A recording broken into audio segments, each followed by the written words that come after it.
buenas tardes, o mejor dicho, muy buenas noches a toda la teleaudiencia de la Mesa Redonda. Estamos comenzando la semana, este lunes 14 de noviembre del 2016, y estaremos dedicando los primeros minutos de nuestro programa a una cita, o dos importantes citas que reunirán acá en La Habana a cientistas políticos y también a filósofos de diferentes partes del mundo y por supuesto también de nuestro país en el 19º Taller Internacional de la Nueva Ciencia Política y también en el 9º Coloquio de Filosofía. Esos serán nuestros temas en los primeros momentos de nuestra mesa redonda y para ello me acompaña la doctora Thalía Fun Riverón, presidenta de la Sociedad Cubana de Investigaciones Filosóficas y miembro de la dirección de la Federación Internacional de Sociedades de Filosofía. También la doctora Lisette Mendoza Portales, profesora titular, especialista en Filosofía de la Educación. Y también la doctora Magda Bauta Solés, profesora titular del Instituto Superior de Relaciones Internacionales y de la Universidad de La Habana. Estas tres damas serán mis primeras panelistas en la noche de hoy. Posteriormente tendremos la habitual sección La Esquina con el periodista Reinaldo Taladrid y los últimos minutos de la mesa redonda estarán dedicados a la situación política en Venezuela. Estos son nuestros panelistas, nuestros temas, por favor, quédese con nosotros.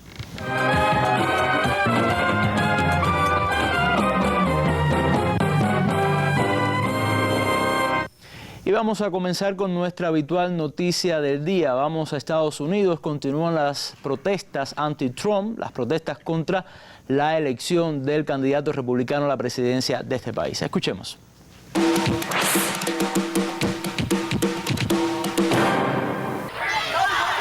Miles de ciudadanos, entre ellos latinoamericanos, musulmanes, mujeres y miembros de la comunidad LGBTI, mantienen las protestas contra el presidente electo de Estados Unidos en ciudades como Washington, San Francisco, Nueva York, Los Ángeles y Portland, entre otras.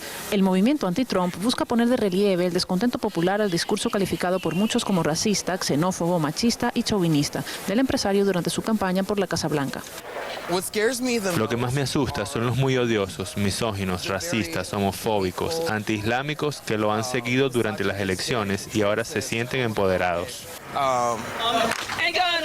Los convocantes a las manifestaciones consideran que la victoria de Trump supone una amenaza para los derechos civiles, en particular para las minorías.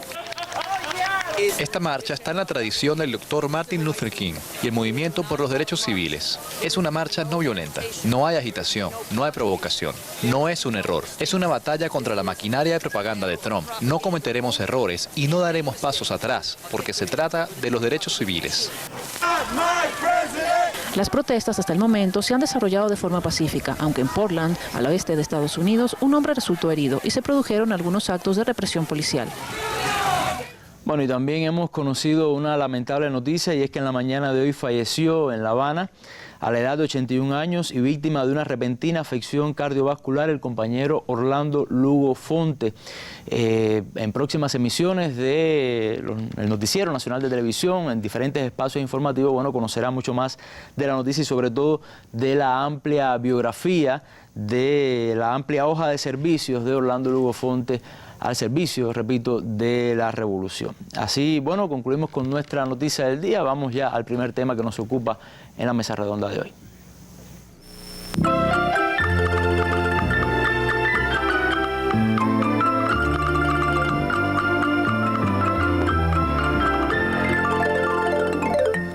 La Sociedad Cubana de Investigaciones Filosóficas, la Facultad de Filosofía e Historia de la Universidad de La Habana convocan al 19º Taller Internacional Nueva Ciencia Política y al 9º Simposio Internacional de Filosofía a celebrarse en La Habana del 16 al 18 de noviembre de este año.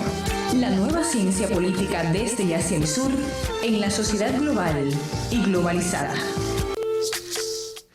Bueno, vamos a comenzar con la profesora Thalía, Nueva Ciencia Política, Enfoque Sur. Quizás comenzar, profesora, explicando estos conceptos, qué diferencia a esta ciencia política, Enfoque Sur, con la ciencia política tradicional, enfoque más occidental, vamos a decir. La humanidad ha tenido un largo recorrido hasta hoy, desde las comunidades primitivas, donde había un liderazgo social, hasta el momento actual, donde prima globalmente la ciencia política occidental.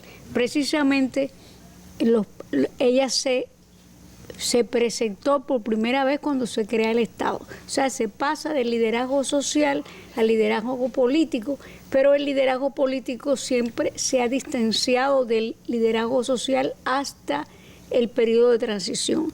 Entonces, eso hay que tenerlo en cuenta y tiene que ser importante para los políticos, puesto que el liderazgo social es lo que representa los intereses de la mayoría de las personas más vulnerables, etcétera. Ahora, realmente la ciencia política no comienza sino cuando Maquiavelo generaliza los principios de conducta de los príncipes italianos. Favoreció con ello realmente el desarrollo del capitalismo, no solo en Italia, no solo en Europa, sino después en América. O sea, se favoreció ya porque tenía la ciencia a su lado, una disciplina que se hace cada vez más compleja y que se separa después de las ciencias naturales y exactas, cuando en el siglo XVIII y en el siglo XIX se asumen las posiciones de Wilhelm Dilthey. Es decir, que la ciencia política occidental empieza con ese augurio, pero cuando se hace la revolución política de Francia, se ve inmediatamente que se plantean cuestiones que son importantes para todos los seres humanos. Es la Declaración de los Derechos del Hombre y del Ciudadano, pero realmente eso quedó un poco no exacto, puesto que más bien lo que caracterizó la declaración fue la exclusión. Los ciudadanos no pueden ser, tienen que ser ricos, no pueden ser mujeres, no pueden ser esclavos, no pueden ser negros. Claro, eso tenía una relación con Grecia, pero ya ustedes ven que realmente cómo se desarrolla esta cuestión, pues con un principio que nosotros vamos a rechazar. Pero, ¿qué pasa? ¿Cómo surge la ciencia política de enfoque sur? Esto no quiere decir que no haya habido oposiciones al absolutismo que plantea la fundación del Estado. Al contrario, hubo muchas actividades opositoras a lo largo de todos esos años y se fueron acumulando. No obstante, la revolución política de Francia lo que hizo fue favorecer el capitalismo. Esto no quiere decir que no hubo logros. Nosotros tenemos las luchas emancipatorias de América Latina y además otras victorias que se dieron en conjunción con otras posiciones, como es la victoria del fascismo. Pero ya tenemos esa cuestión fundamental. Ahora, ¿qué pasa? ¿Por qué se habla de una ciencia política de enfoque sur? Realmente hay que ver que la mayoría de los pueblos realmente no caben en las normas que da la ciencia política occidental, porque la ciencia política occidental se ha hecho para Europa fundamentalmente y para Estados Unidos. Para el mundo desarrollado. Para el mundo del norte, para el mundo desarrollado. Claro, nos perdemos algo que es muy importante. Ellos tenían las clases histórico-mundiales y esas clases histórico-mundiales nos dieron racionalidad, instrumentalidad, métodos, o sea, nos dieron todo eso. Y los del sur lo que teníamos era, la peculiaridad del sur era precisamente todo eso, la ausencia de esos elementos que son necesarios para resolver los problemas, no de una parte de la sociedad, sino de la sociedad en su conjunto. ¿Instrumentos teóricos se refiere usted?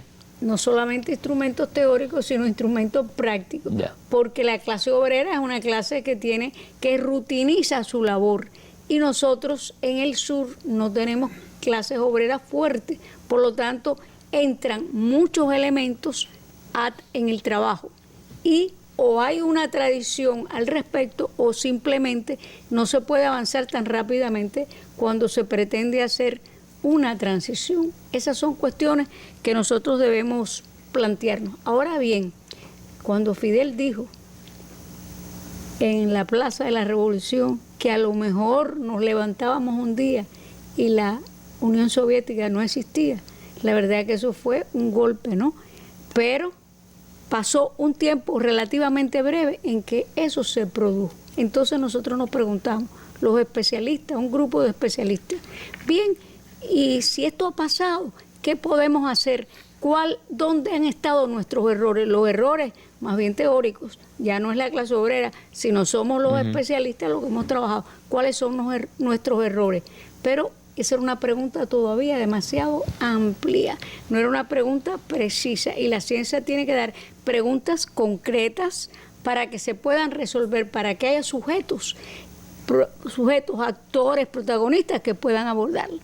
Entonces, esa debacle fue analizada por la ciencia política occidental de varios modos. Nosotros nos planteábamos cuál era nuestro papel, pero los cientistas políticos estadounidenses dijeron una cosa bastante interesante. Dijeron, mientras los sociólogos hacían análisis de grupos, mientras otros hacían otro tipo de análisis, como los filósofos, las teorías de cómo crear el socialismo, nosotros estábamos haciendo tendido de puentes, de lo cual no se excluye Cuba.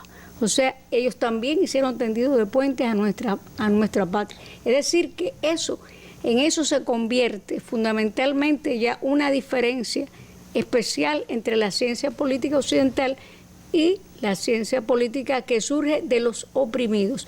Esto no quiere decir que ellos lo hayan hecho con mala intención ni nada, simplemente que ellos creyeron que esas formas conceptuales, metodológicas, instrumentales, eran las que debía haber en todos los países. Ahora, para el desarrollo de esa ciencia política Enfoque Sur, que es cada día una necesidad más amplia, todos estos coloquios, estos talleres han tenido una importancia tremenda y han ubicado a Cuba, creo que en el centro de esa aspiración, ¿puede ser? Sí, cómo no.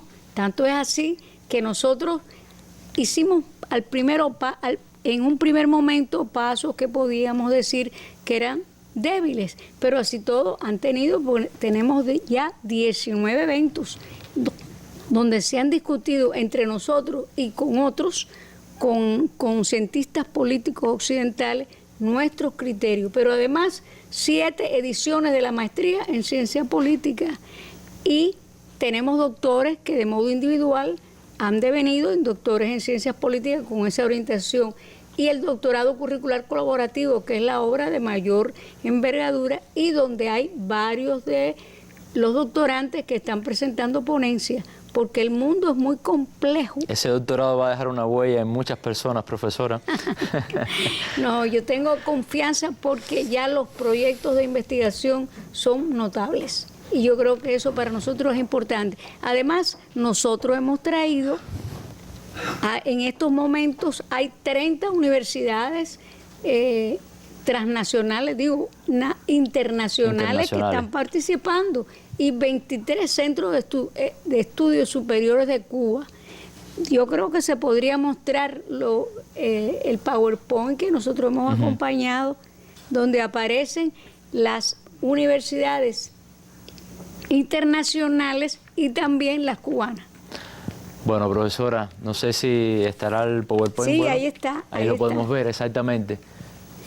Bueno, diferentes universidades, muchas de ellas de Estados Unidos, ¿no? Sí, me imagino que eso crea un nivel de diálogo y de intercambio importante y necesario. El número mayor de universidades es de Estados Unidos. O sea, en primer lugar estamos los cubanos con 23 y después están los estadounidenses. Tienen un número apreciable. Y también tenemos de Inglaterra, entre ellos Oxford, tenemos de Filipinas, de Macao, de Australia. Es decir, ustedes lo pueden ver. ¿Están interesados los norteamericanos, los estadounidenses en el enfoque sur de la ciencia política? No sé, ellos consideran ya que de ellos no puede, estas personas no puede extenderse, no tienen la pretensa universalidad que antes creían. O sea, su método era el adecuado para todos. Lo que sí nosotros desde el principio identificamos una categoría. Hay una categoría dominante que es nosotros buscamos la inclusión y ellos buscan la exclusión. Nosotros creemos que todos esos grupos deben estar representados. Bueno, muchas gracias, profesora, por toda esta intervención. Ahora hablaba de todo el debate rico que se genera en estos temas. Yo solamente quería añadir una cosa, Oliver, que es que nosotros pretendemos que el sur sea representante de todos los pueblos oprimidos, porque en la Tercera Internacional Lenin convocó a los pueblos oprimidos, que serían la vía hacia el este. Pero ¿quiénes pueden representar a esos pueblos oprimidos? Los de América, los de África, los de Asia, es decir, nosotros. Exactamente. Bueno, y obviamente hay muchas ponencias que camino a este enfoque sur, no solamente de la ciencia política, sino también de la filosofía en general. Bueno, me imagino que resulten muy interesantes. Quizás, profesor, hablar de algunos de estos trabajos más relevantes en materia filosófica, ¿no?, que se presentan, bueno, en estos eventos, ¿no?, porque son 2 eventos, es importante aclarar. Exactamente. Buenas noches y agradecido por la invitación. Realmente el coloquio de filosofía funciona simultáneamente y este coloquio tiene como tema central la filosofía y los desafíos actuales. Se trata entonces de colocar en el centro de la atención el papel de la filosofía para una lectura mejor del mundo. Aquí quiero recordar uno de los aforismos de aquel poeta indio, premio Nobel de Literatura en el año 1913, Rabindranath Tagore, cuando en uno de sus aforismos decía: leemos mal el mundo y decimos luego que nos engaña.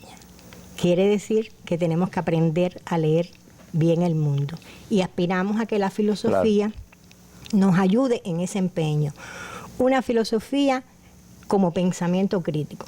Una filosofía que no pierda su naturaleza teórica, pero que enfrente los problemas de la realidad. Una filosofía que ayuda a tener conciencia del ser humano, de su lugar en este mundo, de los desafíos que tiene para lograr la verdadera emancipación. Una filosofía que realmente nos ayude y contribuya al mejoramiento humano y a la defensa de la vida.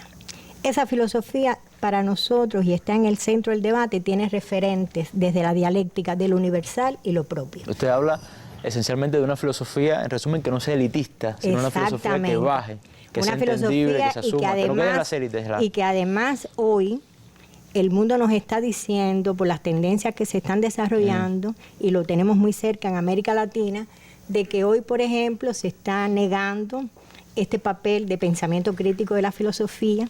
Se está tratando de eliminar la filosofía y las ciencias sociales de muchas universidades, de muchos planes de estudio, y esto está dado precisamente porque la filosofía nos ayuda a pensar y a reflexionar sobre la realidad. En esa medida nosotros partimos de referentes desde la dialéctica de lo universal y lo propio, teniendo en cuenta el pensamiento martiano, el pensamiento marxista, leninista, toda la tradición de pensamiento cubano, pero también tenemos que tener en cuenta todo lo mejor creado en América Latina y en el mundo. Sobre estas premisas está concebido este coloquio de filosofía que va a abordar 4 líneas de pensamiento: una, la filosofía política, otra que tiene que ver con la problemática ambiental y la perspectiva bioética, otra que está dirigida propiamente a la problemática epistemológica, es decir, todo el desarrollo de la ciencia desde una visión, desde la filosofía, y un centro muy importante de atención que tiene el coloquio, que es el relativo a la filosofía de la educación.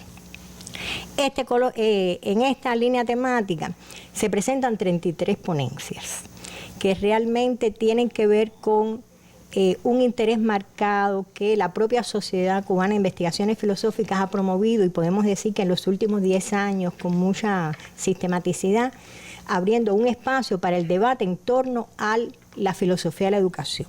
No nos hemos dedicado a las clasificaciones y a las ubicaciones como resultado de ese vicio del pensamiento racional positivista. Nos hemos dedicado a los desafíos que tiene la filosofía de la educación.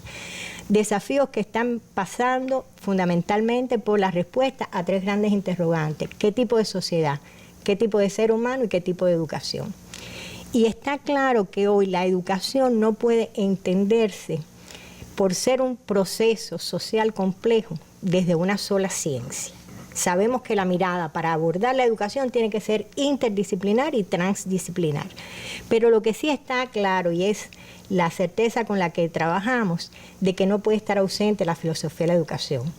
¿Por qué no puede estar ausente esta perspectiva filosófica? Porque desde la función cosmovisiva, conceptual del mundo, y la función heurística anticipadora nos está dando realmente la posibilidad de entender el proceso educativo en toda su complejidad, en todas sus contradicciones, pero sobre todo atendiendo a las finalidades. Es por eso que, aunque nosotros tenemos 72 participantes en el coloquio de filosofía, ha ido incrementándose, exactamente. De ellos 51 cubanos y 21 internacionales de distintos países, como se ha mencionado aquí, de México, Brasil, Estados Unidos, de Australia. Estamos discutiendo estas temáticas y en el caso específico, todas las ponencias se discutirán en talleres. En el caso específico de la filosofía de la educación, se han convocado o se han conformado 5 talleres con las 33 ponencias. Talleres que pasan por los desafíos, la esencia y funciones y desafíos de la filosofía de la educación, por la relación entre cultura y educación y figuras emblemáticas, por los desafíos de la educación cubana, que es un tema de mucho interés, porque no podemos olvidar que en este evento participan profesores e investigadores que realmente llevan sus resultados de investigaciones, de temas de maestría, de doctorado, y que están estudiando también la propia práctica profesional. En estos desafíos de la educación cubana estamos trabajando en 2 direcciones. La relación entre la educación y el mejoramiento humano, que eso es una de las cosas más importantes, teniendo en cuenta que estamos hablando de una educación que se está desarrollando y que está en el centro de la atención en un momento de profundas transformaciones en nuestra sociedad. Por lo tanto, la educación no puede estar ajena a esos impactos. La educación es la base. Exactamente, no puede estar ajena a todas estas transformaciones porque estamos hablando de comportamientos, estamos hablando de escalas, jerarquías de valores, estamos hablando de maneras de pensar la sociedad cubana, muchas maneras de pensar la sociedad cubana hoy, y estamos buscando la realización del proyecto social socialista. En este sentido, la filosofía de la educación también tiene un impacto importante y por eso está presente también desde la perspectiva y desde la composición del coloquio, de la participación de los delegados, está presente con mucha fuerza el tema de las finalidades de la formación de los profesionales. Eso es muy importante porque hay un abanico muy amplio de representación de centros de educación superior en nuestro país y por eso están trabajando. Y otro elemento que no podemos dejar a un lado es precisamente la presencia del pensamiento martiano, es decir, las claves que aporta Martí desde la dimensión filosófica de su pensamiento para analizar la educación. Nosotros tenemos la modalidad de póster, también un conjunto de temáticas, pero además consideramos que en realidad la riqueza del debate nos ayudará a todos, no solo a ser mejores, a hacer que la filosofía cumpla esa función de la cual estamos hablando, transformadora, sino también a que realmente nuestra práctica profesional sea mucho mejor. Bueno, profesora, no solamente la filosofía, sino también los filósofos, los cientistas políticos, en función de una mejor sociedad, una mejor educación, Cuando hablo de la filosofía Cuba. No puedo perder de vista los sujetos que la aportan. Exactamente. Bueno, déjeme decirle que moderar una mesa con doctoras de tanto nivel científico es un poco difícil.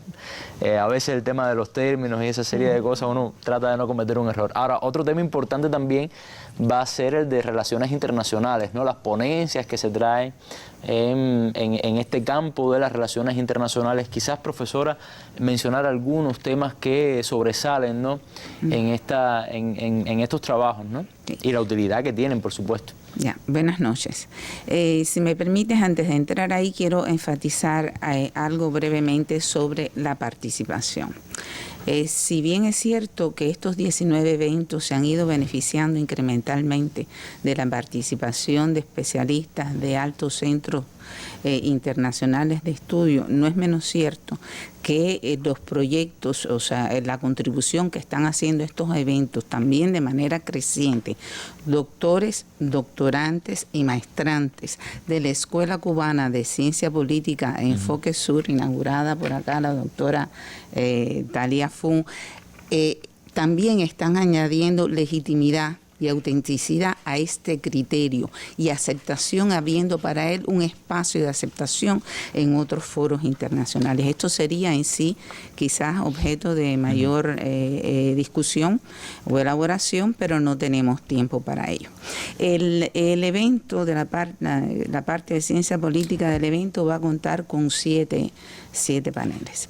Las temáticas son diversas. En 3 de estos paneles, particularmente, aunque en los otros también, pero de manera destacada, en 3 de estos paneles, es decir, el que va a tener que ver con el mundo político contemporáneo como alteridad o necesidad, el que va a tratar la problemática de los BRICS y la economía global, y el que va a tratar de las dimensiones políticas y culturales de la ciencia política, hay presentaciones sustantivas importantes, o habrá, porque ya contamos con los resúmenes, que tienen que ver, son pertinentes al análisis de la agenda internacional hoy, de las relaciones internacionales. Entre ellos, permíteme citar el aporte que hará un profesor de las universidades de Manchester en el Reino Unido y de Newark en Estados Unidos sobre la globalización y la fragmentación de la política mundial.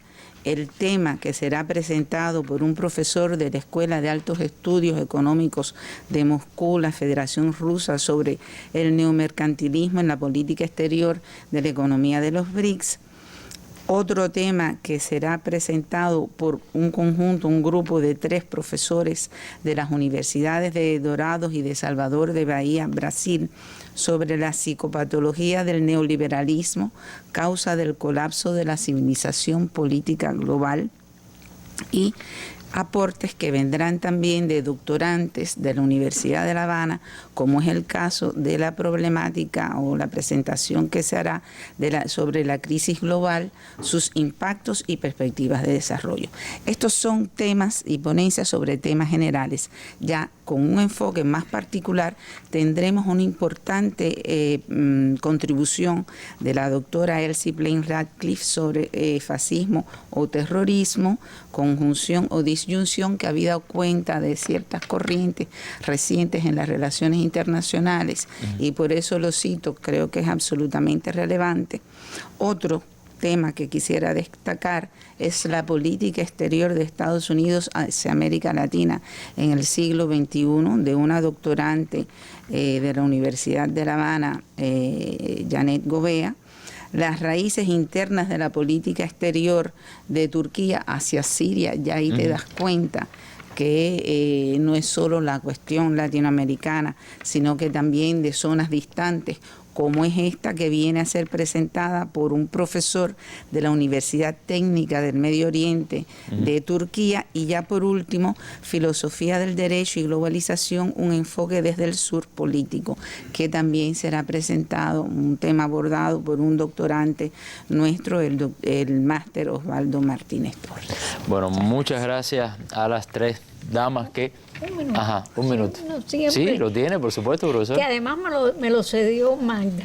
Sí, pero ese ya lo había tomado ya al principio. Sí, no importa, el minuto. Pero no, porque para nosotros es muy importante, puesto que ya la ciencia política occidental no puede resolver los problemas de ese mundo que está debajo, y de lo cual ha mantenido solamente la vinculación. Y en ese mundo es el único que puede salvar no solamente a la especie, como ha dicho nuestro comandante, sino también a la naturaleza, a nuestro planeta, porque es el que está defendiendo la bioética, la ecología, en general el medio ambiente, todos los problemas medioambientales. Gracias por el minuto de gracia que me ha dado Magda. No, lo que ojalá quizás podríamos tener la oportunidad de traer a algunos de estos participantes a los medios, a la mesa. La mesa siempre se ha preocupado por traer los académicos cubanos, académicos importantes que visitan nuestro país para que puedan exponer sus ideas y debatir. Creo que es un logro que hemos tenido como programa de televisión. Bueno, ahora sí, muchas gracias a las 3 profesoras que me han acompañado en la noche de hoy para hablar de estos 2 importantes eventos que tienen lugar en nuestro país. Gracias otra vez.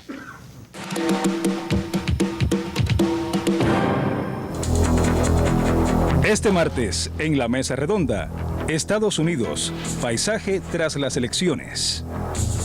Las polémicas que han quedado tras la jornada electoral del 8 de noviembre, los primeros indicios sobre la composición del futuro gobierno de Donald Trump, las repercusiones internacionales del cambio de gobierno en Estados Unidos y otros temas de interés serán analizados el martes en la Mesa Redonda, que transmitirán Cubavisión, Cubavisión Internacional y Radio Habana Cuba desde las 7 pasado meridiano. El canal educativo retransmitirá este programa al final de su emisión del día. Mesa Redonda, más allá de la noticia. Bueno, y si usted cree que con el final de las elecciones en Estados Unidos, de toda esa campaña electoral, se acabó la cosa en la Mesa Redonda, está muy equivocado. Volvamos con Reinaldo de Ladrilla en su esquina para conocer ahora los ecos de la cosa.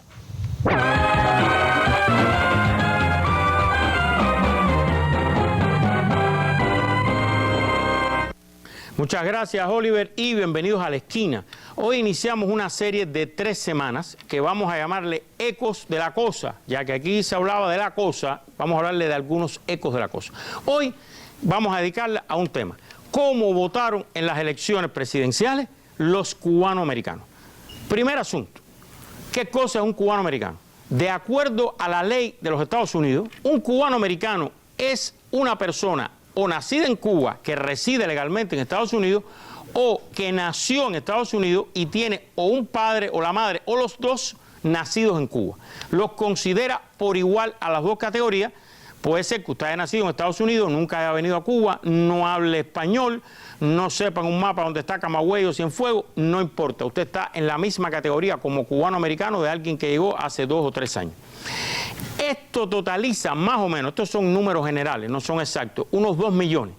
Y de esos 2 millones, aproximadamente uno nació en la isla y el otro millón nació allá. Eso es más o menos que son los cubanos americanos. Ahora bien, se afirma y se ha dicho incluso después de las elecciones que Donald Trump ganó el estado de la Florida debido al voto cubano-americano. Vamos a ver qué pasó en la Florida en primer lugar. El voto cubano-americano en general fue de esta manera. El 52% de los cubanos americanos votaron por Donald Trump y el 47% votó por Hillary Clinton. 52-47, vamos a ver cómo ha sido eso en este siglo. George W. Bush sacó 75% del voto cubano-americano, John McCain sacó el 65% del voto americano y Romney en el 2012 el 52%. Vean cómo va cayendo el voto cubano-americano por los republicanos y ahora Trump supera en 2 puntos a Romney, 52-54, ¿no? Ahora bien, vamos al condado de Miami-Dade. Condado de Miami-Dade, la mayor concentración de cubanos americanos en los Estados Unidos, no tengan duda. Allí ganó Hillary Clinton y le sacó el doble de votos a Donald Trump en el condado de Miami-Dade, 620 y pico mil contra 333 mil más o menos. Vean ahí el número. Ella ganó el condado con el 66% de los votos. Donald Trump solo sacó el 30% en ese condado de Miami-Dade, donde los cubanoamericanos son cerca del 40% de la población del condado y son la mayoría de los republicanos inscritos como tal. Ahora bien, también había elecciones para el Senado. Marco Rubio por el Partido Republicano y un demócrata, Patrick Murphy, que apoya la política de Obama y lo hizo en público. Vamos a ver en el condado de Miami-Dade cómo quedó esa votación. Marco Rubio perdió el condado de Miami-Dade, donde solo obtuvo el 43% de los votos. Su rival Patrick Murphy, que se pronunció en la campaña en apoyo a la política de Obama hacia Cuba, ganó el condado de Miami-Dade.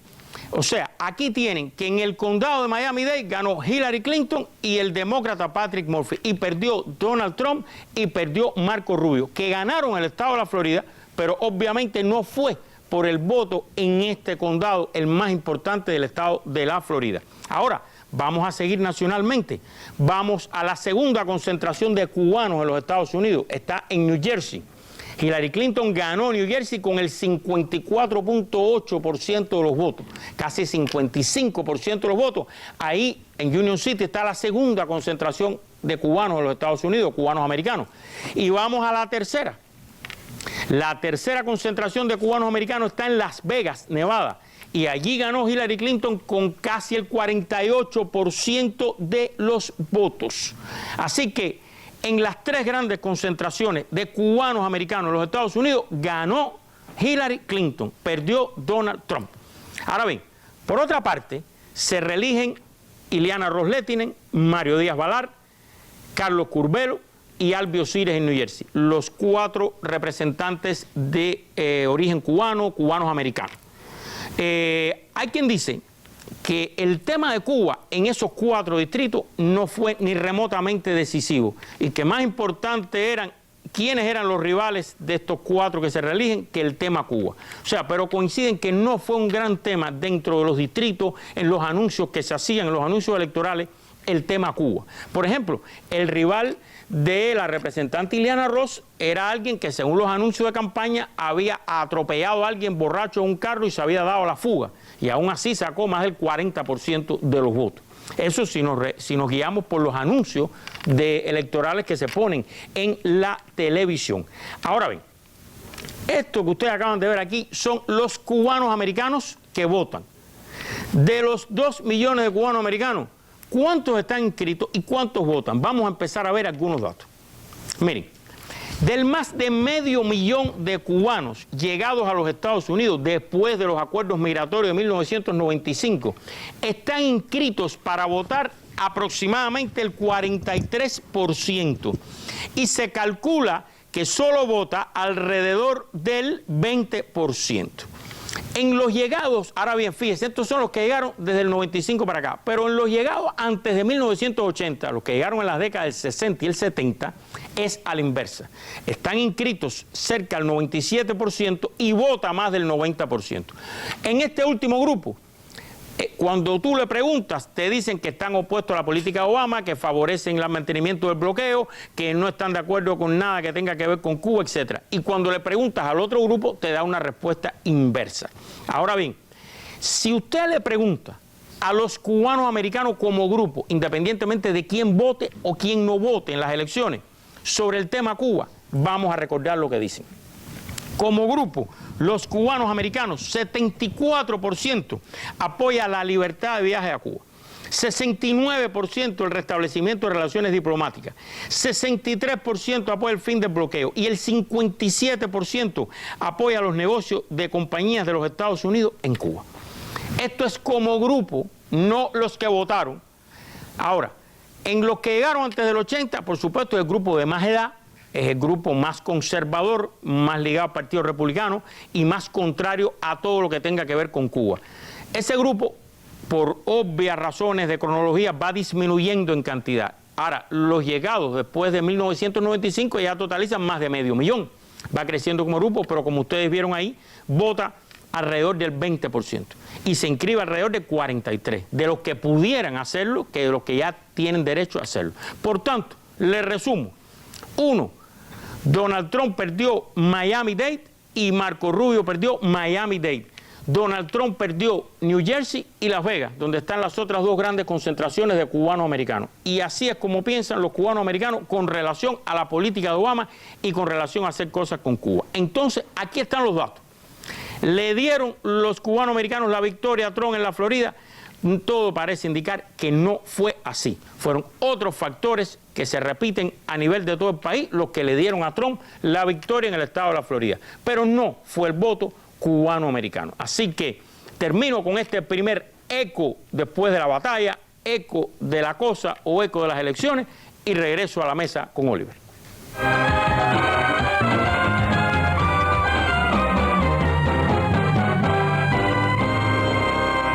Bueno, muchas gracias a Taladrí por toda esta información y por lo que ha dado en llamar el eco de la cosa. Siempre viene bien entonces hacer un análisis de lo que ha pasado con respecto a esta importante campaña electoral, a esta importante elección en Estados Unidos que lamentablemente repercute en muchas partes del mundo, incluyendo nuestro país. Bueno, como le dije al principio de la mesa, nuestros últimos minutos estarán dedicados a la situación en Venezuela, a la situación política en ese hermano país. Me acompaña un panelista habitual a la hora de tratar este tema específicamente, el licenciado Jorge Legañó Alonso, subdirector de la Agencia Cubana de Noticias, a quien le damos las muy buenas noches y bueno, una vez más aquí en la mesa redonda con nosotros.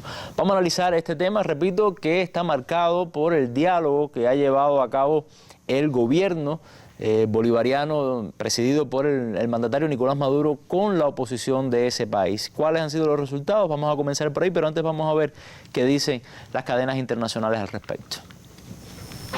Gobierno y oposición volvieron a verse las caras en la mesa de diálogo.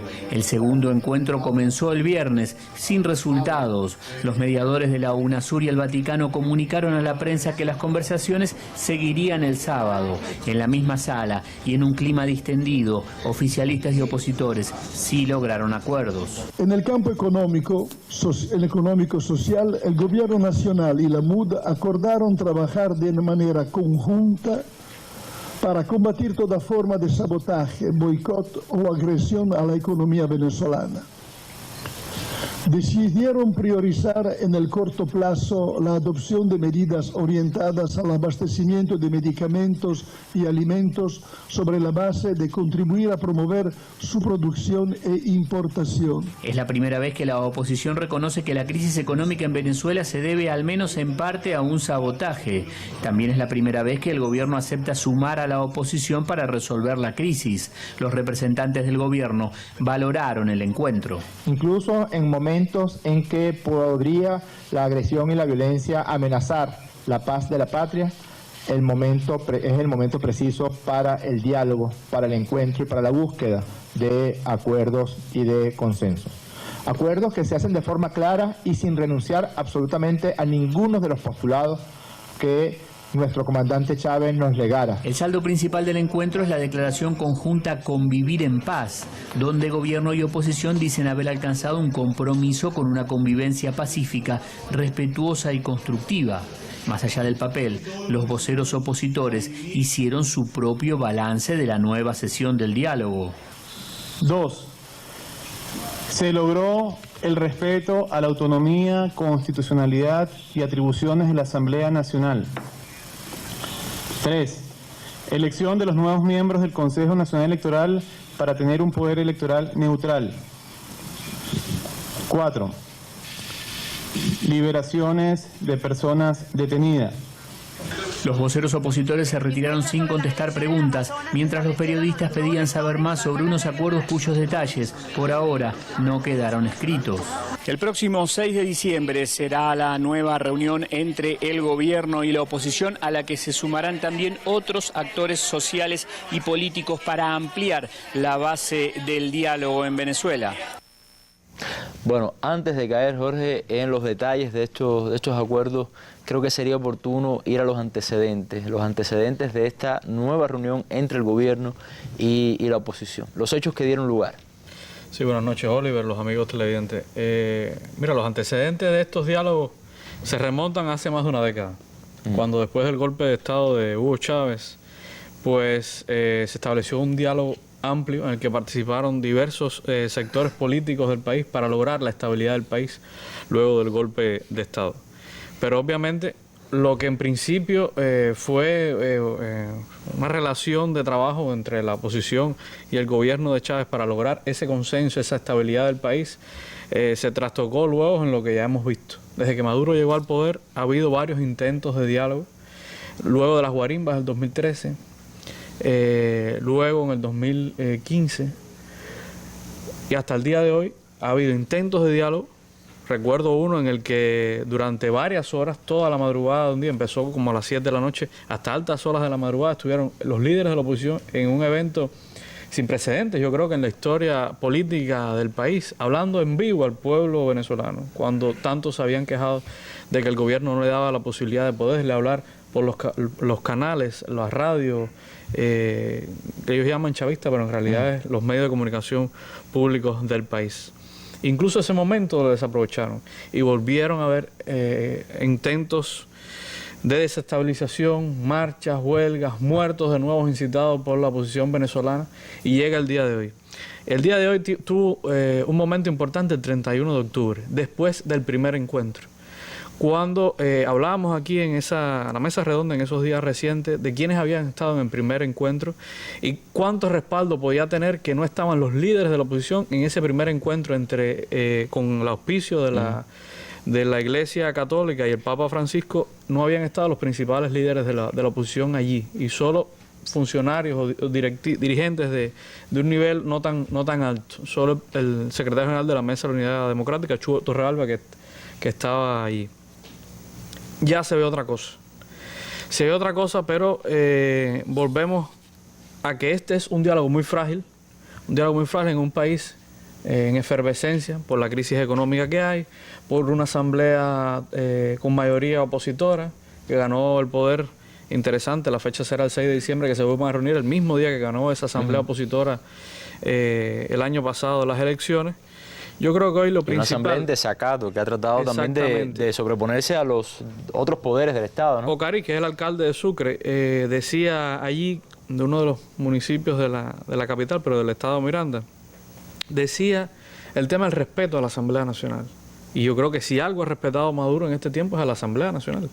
Y el Consejo Nacional Electoral neutro. Hablan de un Consejo Nacional Electoral neutro cuando han tenido tantas victorias electorales. No, y no solamente eso, sino que ese Consejo Nacional Electoral ha sido verificado y acompañado durante más de 20 elecciones desde que Chávez llegó al poder. De hecho, se convierte con Chávez en el poder, en un poder público, cosa que no había, el poder electoral no había existido, no había un precedente en la historia venezolana como poder.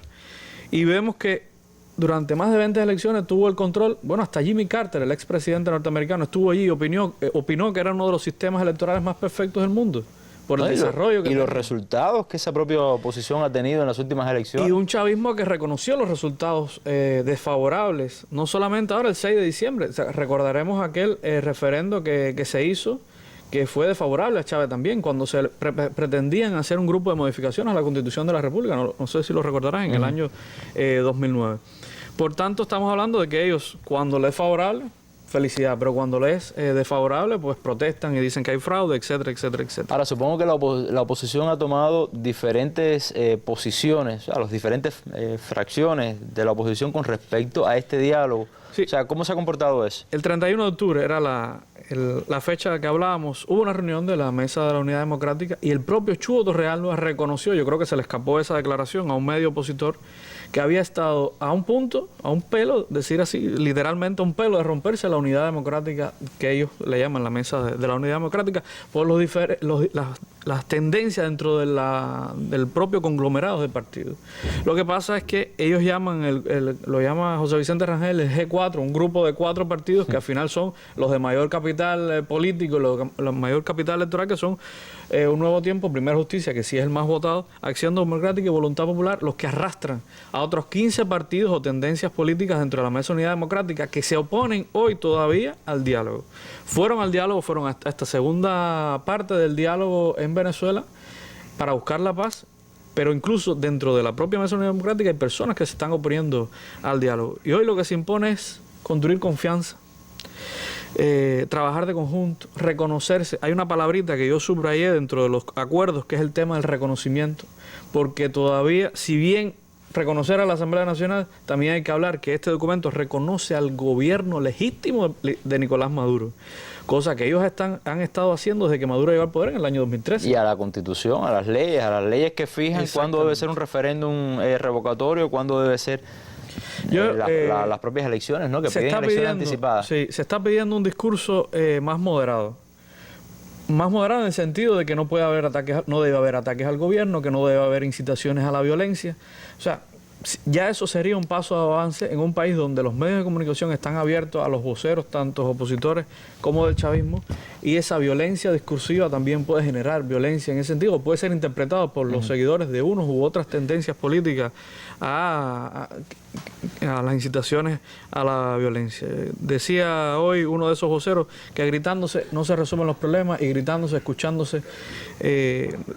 unos a otros no se escuchan en lo absoluto los problemas que tiene el país.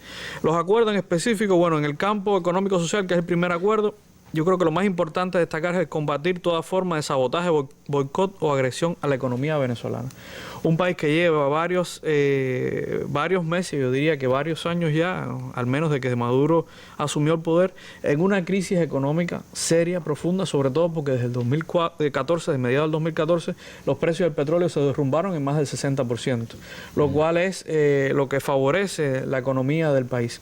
En ese sentido, bueno, en el campo político, algo muy importante, un reclamo reclamo que se había estado haciendo, que es que esta asamblea que se constituyó en enero de este año, pues va a destituir, se espera que el martes Julio Borges, que es de la bancada, el líder de la bancada opositora, destituya, saque de la Asamblea Nacional a un grupo de diputados que se llegaron a la Asamblea Nacional, aun cuando el Tribunal Supremo de Justicia había decretado una serie de irregularidades en su elección. El tema de la elección de 2 rectores del Consejo Nacional Electoral. Aquí está en pantalla los acuerdos. Ahí están los acuerdos. El tercero es el marco de la soberanía nacional y el resguardo de la integridad territorial. El tema de la Guyana Esequiba es desde los acuerdos de Ginebra del 66, que es un instrumento jurídico vigente. Bueno, pues es parte de Venezuela. O sea, hay que delimitar bien el territorio entre Venezuela y la Guyana Esequiba. El tema de la declaración conjunta de convivir en paz, aunque hay algunos atisbos, no está clara, no está publicada completamente. Y reforzar institucionalmente el diálogo con la sumatoria de 2 gobernadores, uno por el chavismo y uno por la oposición. Y lo más importante es el seguimiento a todos estos temas. Yo creo que hoy habría que saludar que se logran estos acuerdos, pero hay que ir de la mano para ver qué se logra con estos acuerdos. Si es estabilidad económica, pues sería muy importante, porque buena parte de la economía del país está en manos privadas. No se puede levantar una economía, no se puede... opositora. En algunas tendencias, no se puede generalizar tampoco. Pero los mayores conglomerados productivos del país están en manos opositoras, como la Polar, por ejemplo. Ahora, hablando de economía, ayer, tuvo lugar el programa del presidente Nicolás Maduro, tocó varios temas, entre ellos el tema económico, o sea, extendió el decreto de emergencia económica. Quería quizás analizar, Jorge, por qué esta decisión y también que me hablara sobre la exhortación que le hizo el presidente Barack Obama de echar abajo algunas medidas en contra de Venezuela que ha tomado el Ejecutivo norteamericano. Mira, si bien estos acuerdos son una hoja de ruta para el tema, o sea, al menos un diálogo en función de la paz, yo creo que sobre todo en función del pueblo, sobre todo con la crisis económica, que Maduro haya prorrogado el decreto de emergencia económica es muy importante, porque le da facultades ejecutivas para, sin tener que ir a la Asamblea Nacional, establecer determinados presupuestos en función del desarrollo económico del país y del abastecimiento de alimentación y alguna medida de medicamentos también al pueblo, que realmente con la guerra económica ha sido el más afectado en este sentido. Maduro llamó a sumar de nuevo a los privados, a establecer conglomerados de producción con financiamiento del Estado, incluso dentro del sector privado, y reiteró el tema de que Venezuela no es una amenaza para Estados Unidos como Obama decretó hace más de un año. Este es un tema interesante si vemos que estamos a las puertas de un nuevo gobierno.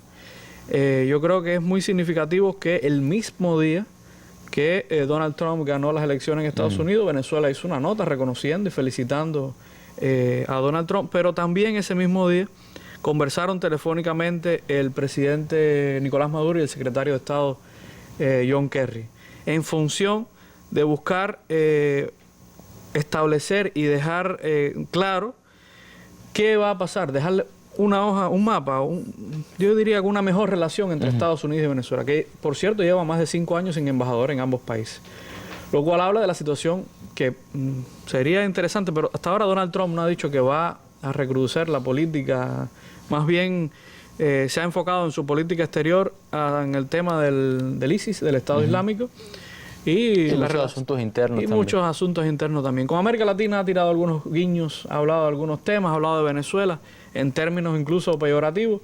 Y yo diría que es normal que un presidente de un país capitalista hable de un sistema como el sistema socialista de una manera diferente.